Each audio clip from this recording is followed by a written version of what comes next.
Thank you very much, everybody, for being here. This is the smartest group of people you'll ever see. So take a picture, enjoy it. A lot of brains here. That's why it's so hot. But anyway, today we're going to find out, what are we doing? Do the words academia and innovation go hand in hand? Raise your hand if you think innovation and academia go together. Well, okay, that's a very positive group. Good. I'm glad to hear that. There are a lot of academics in this group, but really what we want to know is, how can we make this happen? You know, sometimes we're seeing today those of us who have the responsibility to guide and mentor young people towards a more meaningful future where they can work, where they can learn. But a lot of the time, we're seeing that maybe that innovation through academia is kind of reactive rather than proactive. So maybe we could start with you, Pato, and you could let us know, what are you doing at Collective Academy? What are you doing now to help these young, up-and-coming graduates to really be ready for the future in Latin America? Thank you, Christine, and thank you, everyone, for having us. So yeah, 7 years ago, I was graduating from business school at Harvard and realized that the best education in the world was very inaccessible for Latin American students in general. I had gone to university at the best university in Mexico. We're not going to say names because we love them. But pretty much, I hadn't had the best experience. So I started thinking, how should the university of the future for our region should look like? Especially looking to do two things. One is give the talent that the companies needed to develop the region. And second, change the business model so it hadn't had to be that expensive. I don't know exactly the numbers for Guatemalan universities, but in Mexico, you have two options. Either you pay very expensive tuition for mediocre learning, or you pay very little for a paper, for a papelito, like we say in Mexico, no? So we say, can we build this new university with those two things in mind, switch the business model, and make it our customer as the organizations. So having the banks of Mexico, the CPG companies, being our main customer, and having our students be the product and give them the leaders that these companies need, under the premise that if we train these leaders, they will accelerate their organizations, the organizations will sell more, and the GDP of our region will grow. Great. And one of the challenges, as we've all faced, is at the core of innovation really is the ability to experiment, to use our critical thinking skills, to innovate, to try things. And sometimes it's very difficult when you have established institutions, whether you can actually innovate from within, or whether you have to curate kind of outside experiences that allow us to do that. So Carolina, maybe you can share with us, your journey, not just, the founding of the Kirchner Institute at Universidad Francisco Marroquín, but more recently, how you're, curating that content, that curriculum, those experiences for your students so that they have this innovation from within. Thank you, Christine. I hope you can hear me well. I'm very happy to be here, very thankful, so happy to see so many familiar faces. I wanted to touch base with the program, the entrepreneurship program. We launched the program in 2015 from the School of Economic Sciences. It was one of the first programs of entrepreneurship in the region. And as you say, innovation in academia, what a challenge, right? What a challenge to really innovate from within. And I think we've done some things that are really peculiar for an entrepreneurship program. First, we motivate students from the beginning to launch their startups, to put their ideas into practice. And they're accompanied by professors that are entrepreneurs. So our professors are entrepreneurs and they share that experience in the classroom. Our students have coaching and have mentoring, so that they have valued that really much. And I think something else that I want to stand out is the program has a lot of humanities, and this Elitzur knows the importance of this, but humanities courses, the entrepreneurs have a lot of understanding themselves, understanding the individual, touching on what the entrepreneur has to face, the obstacles it has to face. So we asked the students a few weeks ago, what are the 3 elements that differentiate our program? And that was one of the things that stood out. So I think we really make them also think of the market as a global market, not think of Guatemala. We really make them think beyond what they normally see, and we bring them to other opportunities outside. Maybe more in the following minutes conversation, I can also talk about 2 programs that we have in the business area. And maybe just looping back, Pato, to you, I mean, talking about this mentorship element, I know the Collective Academy is a virtual platform. How do you make this very important human connections that need to be done in a virtual world? I think there are three important things of what Carolina is mentioning that we've implemented in our model. The first one is we update our syllabus or curriculum like software. So we do 2-week sprints, and we just are curating the best content around the world and pushing it to the classroom. The second thing is the word mentors. We actually at Collective, we don't call our professors professors. We call them mentors because they're not like lecturing in the classroom. They're facilitating discussions among the students and the corporates, and they're helping students find the right questions. If you think about it, the education system is based on us having the right answer on the test. And the future is so different. It's changing so fast the world that we need our students to have the right questions.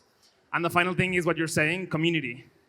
I always say that today, even though we have more than 7,000 graduates, more than being a university, we're a learning community that it's iterating and it's helping each other to shape the region. And I think those three things are things that are doing the American universities and some other universities that are not really happening everyone in Latin America.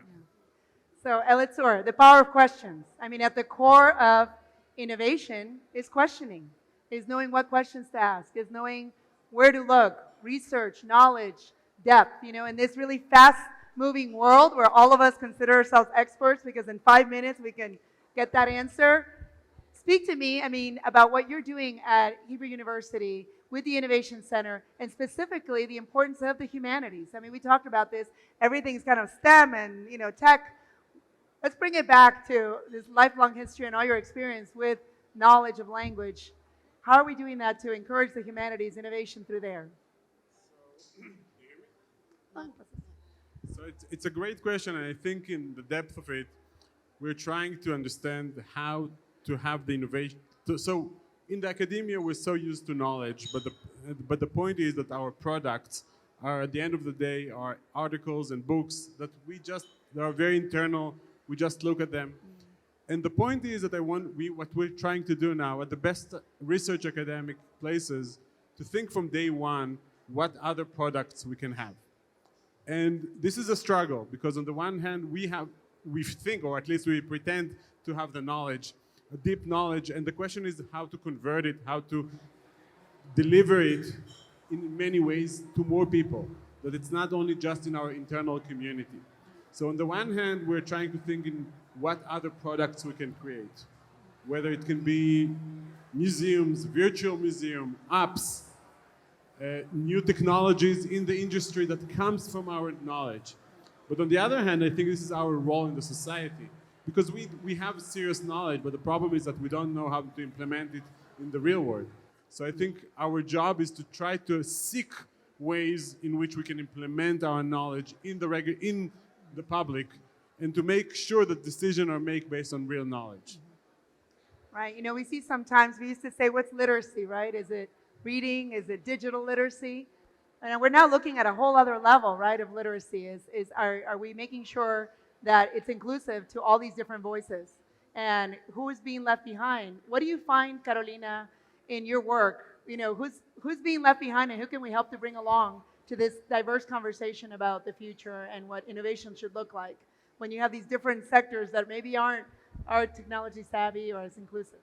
Well, yeah, I think with students in general, we're seeking to personalize their education. So that's a way of getting to them in a closer way, bringing to them opportunities to choose a part of the curriculum that they want to investigate on, develop businesses on, and something that I see here, we have a project from the center.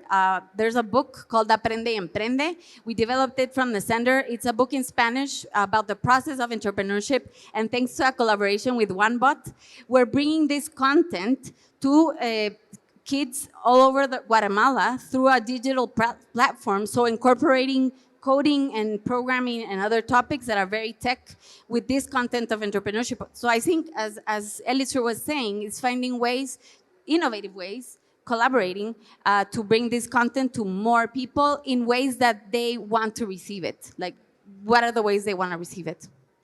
So one of the big things we find is we're touching on the point of communication. I mean, communication and cross-culturally speaking, you're talking about a virtual museum. Let's start back with you. What are the skills that you're seeing, Pato, that are needed in today's world and the young people that are coming out in relation specifically to communication and the ability to work across cultures? So we always think about three like macro skills. The first one, we call it agency and autonomy. And it's switching the mindset of every leader and student that we're responsible of our own learning, of our own professional development, and having the right attitude towards learning. And we try to use the word learning versus educate, because educate, it's a passive verb. Like, you guys assume that I'm educating you, while learning is your responsibility. And if it happens or not, it's your problem, not the professor's problem, no?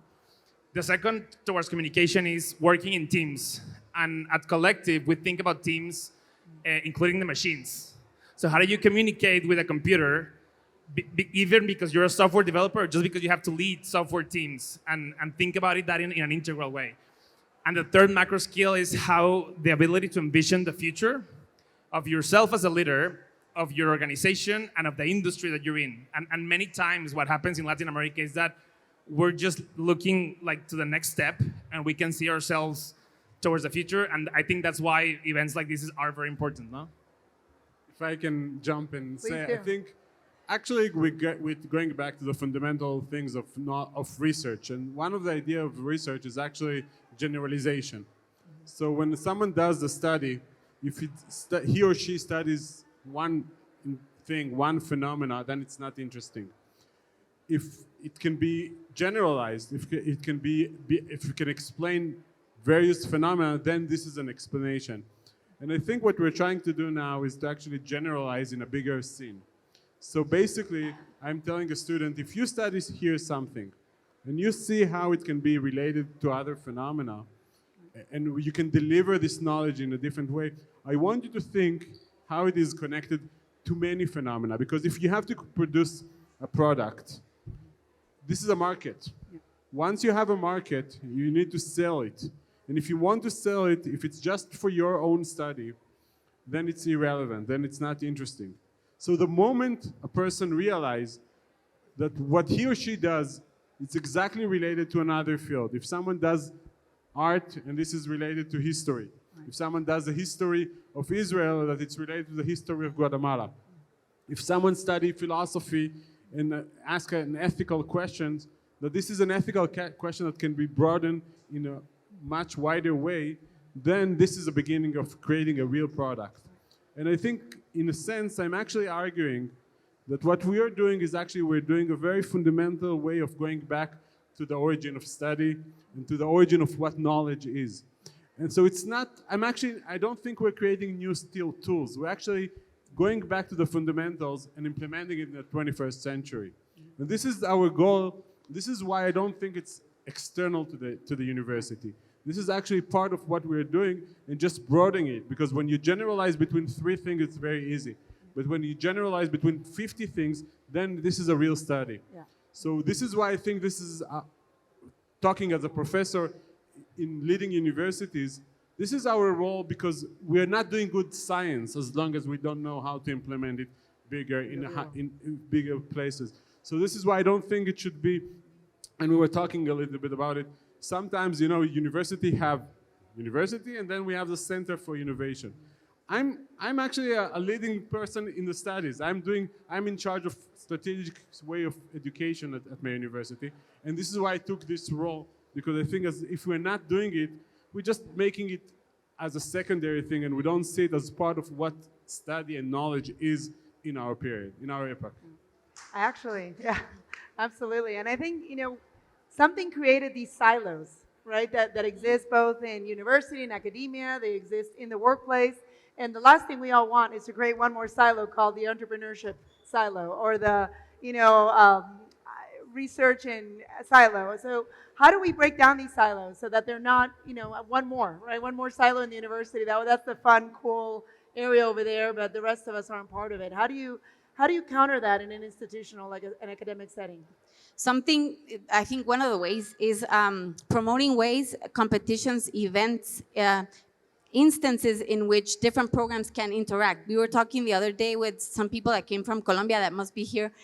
It's putting together computer science, business, entrepreneurship, entrepreneurial engineering in projects in which they can complement their abilities and their interests. So I think that's one of the ways of really breaking the estadios within a university, and obviously collaborating, finding more ways to communicate with other institutions. And I just wanted to add on the skills.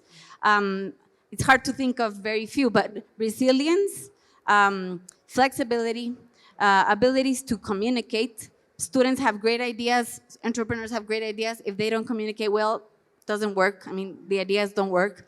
And then ability to adapt, right?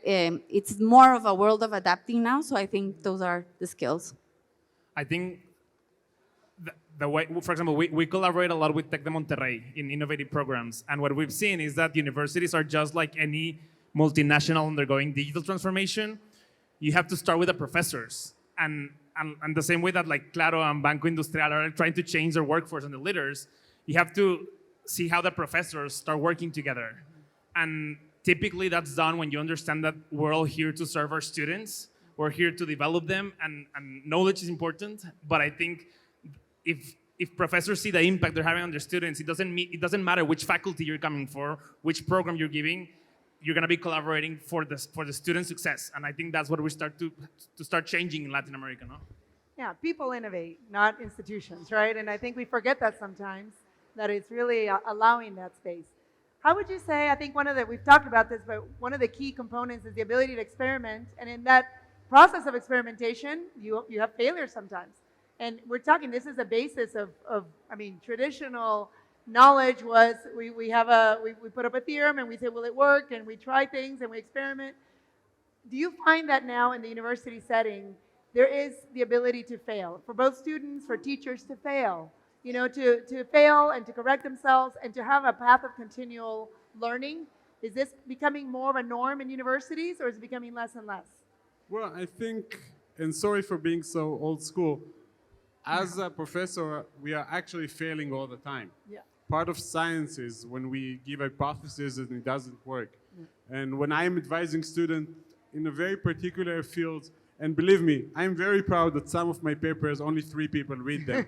Because this is actually what we're doing. And this is part of what, and when I start working with one of my advisees, I always tell them, have 5 topics in mind because 4 of them will fail.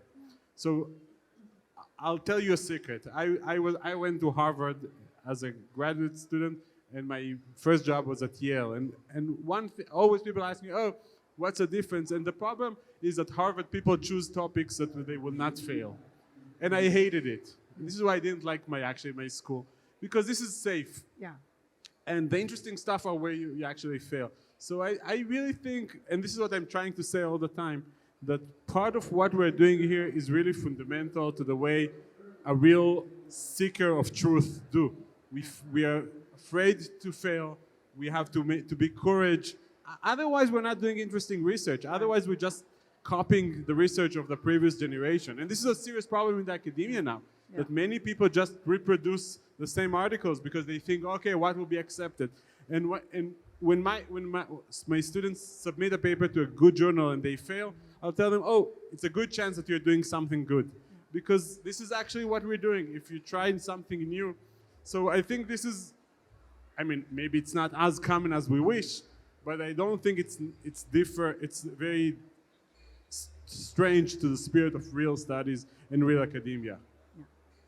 At UFM, we take it seriously. We motivate the students to fail from day one. Some people say it's good to fail, it's not good to fail. That's not the point. It's feeling comfortable with failure, right?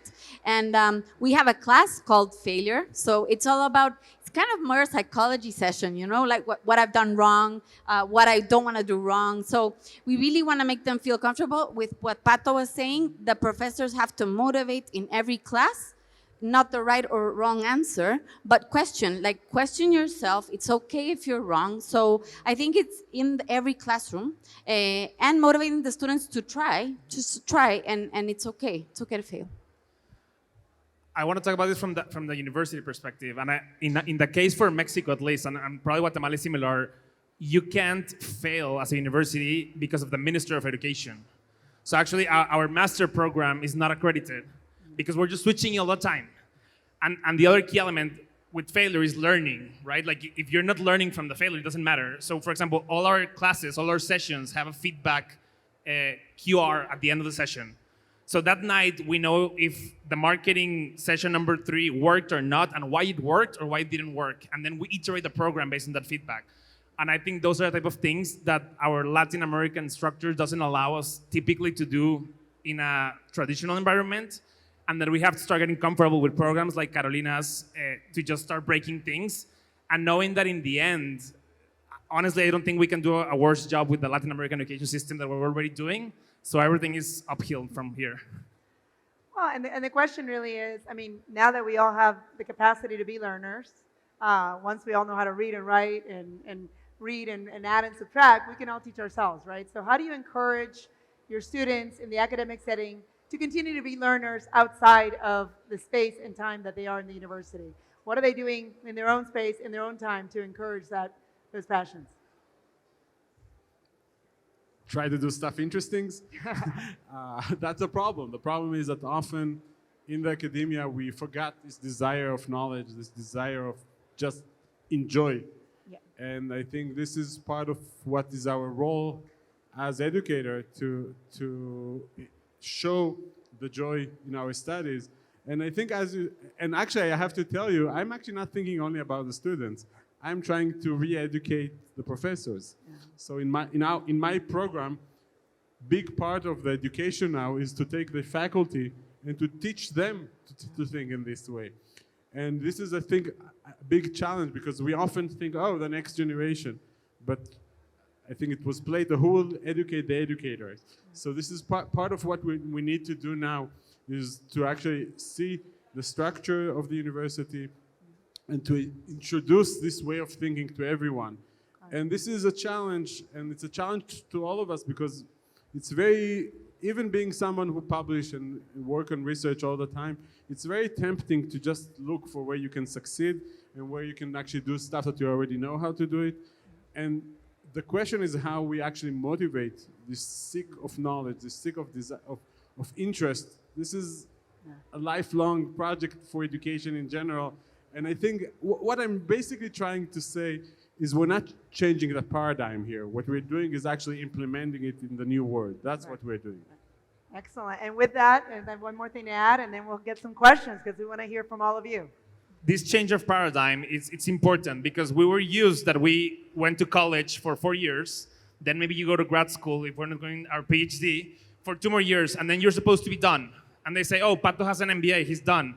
And the world is changing, so you have to keep learning. And that's, for example, we call our students aprendedores, this mix of learners and entrepreneurs. And most of them finish the master program, and then they go to Platzi and learn something different. And the key here is to connect the learning with their day-to-day problems at their corporations, at their organizations, and actually put it into practice. If I ask our audience to do like integral calculus or something, very few people will be able to do it because we haven't done it in 10 years. Yeah. But if we actually ask them to how to cook a pasta, a few of us will do it well because we're doing it constantly.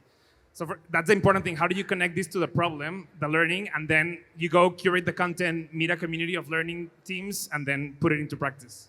And I just think, Christine, that you have to make it attractive for them. Yeah. We're exposing them to international experiences, things outside that are fun. Like learning is fun. So finding new ways, not just the courses, but international experiences that make it attractive. And what we said fundamentally, what makes it attractive and interesting is that human connection. At the end of the day, being able to have purpose in what you do, connect with other people, find the truth, seek the truth together. That is what is very motivating to all of us. So thank you so much. We'd love to open it up to some questions. Any of you, this is a once in an opportunity to talk to some experts here. There's one back there. Para allá. Go ahead. Están pasando. I see. Sorry. We're hoarding the mic.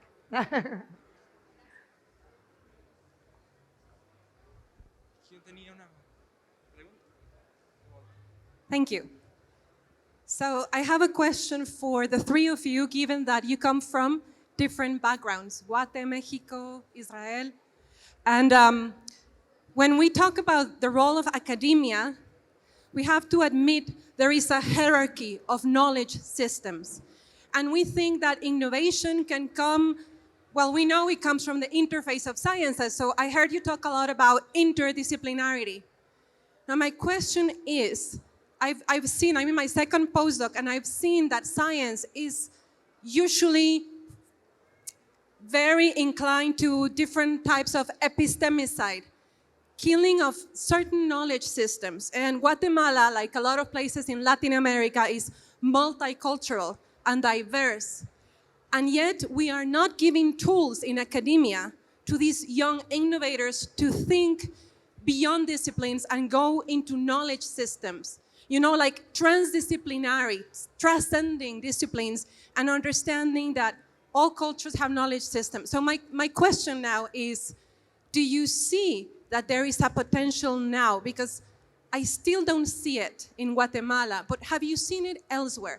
Is there a potential to start training our mindset to collaborate with other epistemic systems, other knowledge systems at equal footing? Because I see that that's where the majority of innovation for development and for profit can come from. But I don't see our students having that cultural humility to go into that mindset. So it's your appreciation, please. Thank you. So I can give you specific answers about our programs. So in the humanities, we started with programs that are actually multidisciplinaries. So we started with a program that has all the excellent students that they have. On the one hand, students from cognitive science, students from social science, and students from humanities, and they actually have to work from day one on a project that combines different fields. The other thing is that we actually took students from computer sciences with students with humanities, and we said, start working together from day one on a project together. So I think this is part of what we're doing, and I think actually telling them, okay, you have a topic, now come with a product together, enforce them to think in this way and to understand how each one can contribute to the other, and this is the way they can actually understand the mindset of the other discipline. So I think this is the way to do it, by giving a challenge. Go and give us a product. And you come with your expertise, and you come with your expertise, and come with something. And I think this is the way to do it. And if they are good enough, they will actually not just come from with their own knowledge, but they will try to understand the mindset of the students from the other field. So that's the idea of how we do it, at least. Can I say something very quick? And I'm going to speak in Spanish to make a point. Pero yo creo que la principal discriminación que estamos haciendo es con el tema del inglés.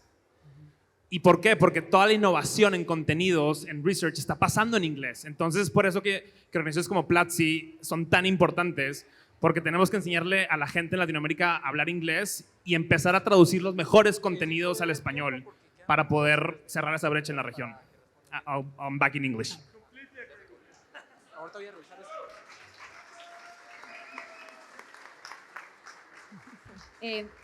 I think very good point, your comment and question.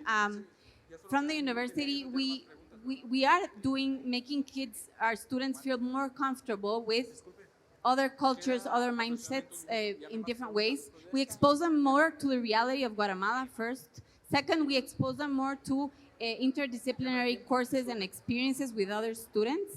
And we also expose them to the world. Our students can go to Madrid, to Israel, to other places, and I think it's very important to be exposed and to be humble about realizing they have a lot to learn from other ways of.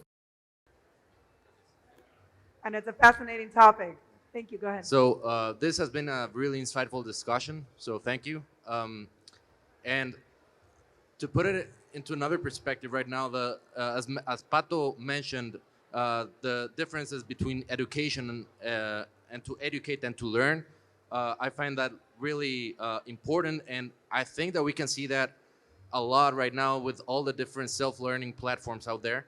And so my question is, how can this new experience of learning focused on the individual learning for himself, change the structure of how the academia works right now in regards to the universities and how it's structured right now, basically. Yeah.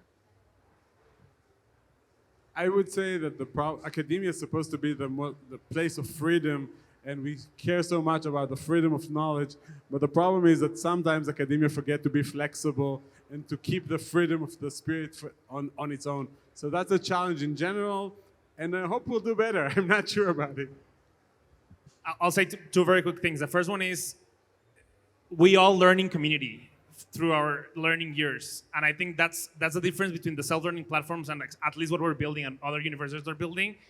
And the second thing is really making sure that we use each learning system for the best things. So professors can teach certain things in university. Platzi at 11 p.m. at night can teach other things. So you try to give the best from each learning model with the student at the center. Well, I want to thank all of you so much for this great, incredible panel. Thank you to all our speakers, and everyone be around so that we can learn more about them. Thank you, everyone.